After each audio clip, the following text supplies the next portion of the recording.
You know, some say that everything matters.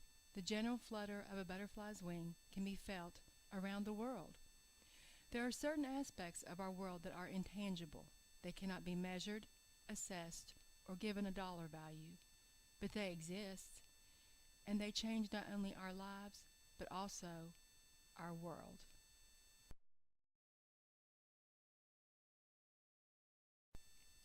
The Garnet Career Center was founded in Charleston, West Virginia in 1900 for 12 African American pupils in Kanawha County who passed their entrance exams. The school was named for Henry Highland Garnet, ex-slave, born in Maryland. The school was an unassuming building, really, but walking through the doors of the Garnet Career Center for the first time, you realize it is a special place. I did an internship there in 2012. I will never forget meeting Sean Wolf. Okay, so today we're going to practice using chopsticks. Have any of you used chopsticks before? I'm pretty sure you have, Jonesy. Have you used chopsticks before? I never tried. I don't know how to use it. Okay, don't worry. Sean is an amazing teacher. He calls the program his baby. Never have I met anyone with such a passion for education or fairness. He goes above and beyond. When the internship ended and I walked out the door, I knew I would be back. This was my dream job. Have you ever felt as if your life just went up in smoke? I was divorced on my own for the first time. No job, no home, and nothing seemed to be working for me. To sum it up, I was down to my last $2. Have you ever been down to your last $2? A bright spot came when I was asked to substitute at the Garnet Career Center. There was an error in paperwork, and a coordinator by the name of Mrs. Marcia Mullins stepped up and extended an act of kindness I will never forget. She plays a role in my life to this day. One day I was doing a random search on the internet. No, it couldn't be. There was an opening. I applied and interviewed for my dream job. Marcia Mullins was the one that called me. It was a whirlwind. School had already started, and I had no time to think. I was going to be a full-time teacher.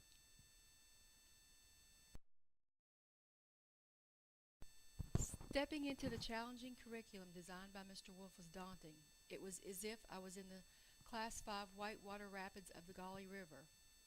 I had more responsibility than I ever had in my life. I call my first winter the 3 W's. We had students who fled their country because of war. Their stories were gut-wrenching. They were in a new country, a new culture, and they had no idea when or if they would ever go home. One evening as I left work, the whole city smelled like cherry pie. I remember singing Strawberry Fields by the Beatles. It was short-lived. A chemical called MCHM had leaked into the river, our water system had been contaminated, and we were all thrown into a water crisis that affected over 300,000 people. We had to rely on each other to find water and stay updated. To add insult to injury, we had a winter that just would not quit. I didn't think I was going to make it, and everything seemed to be falling apart again, and I couldn't keep up with my MA TESOL program. As we all know, spring does come. We made it. We had become a family, a community.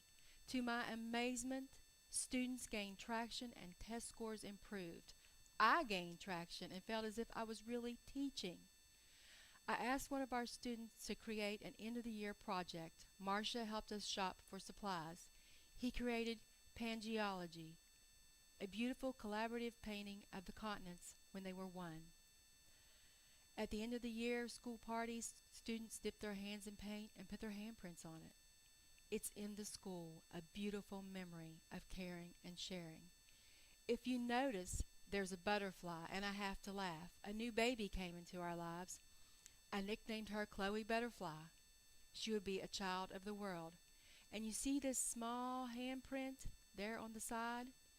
It is a symbol of a family reunited after a harrowing year that no mother should have ever had to endure. It was, indeed, a storybook ending. Once again, we find ourselves at a point of uncertainty.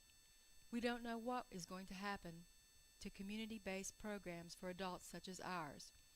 There are those who feel education should take on a corporate model, that they need a return on their investment. Students' dreams, ambitions, and goals are not relevant. We create our own pathway in life.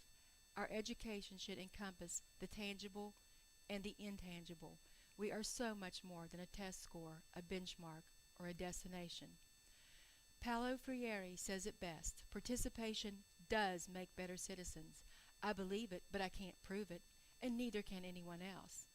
The kinds of subtle changes in character that come about slowly from active, powerful participation in democratic decisions cannot easily be measured with the blunt instruments of social science. Those who have actively participated in democratic governance, however, often feel that the experience has changed them, and those who observe the active participation of others often believe that they see its long-run effects on citizens' character. I believe in education, and above all, I believe in the human spirit. I also believe a butterfly's wings can be felt around the world.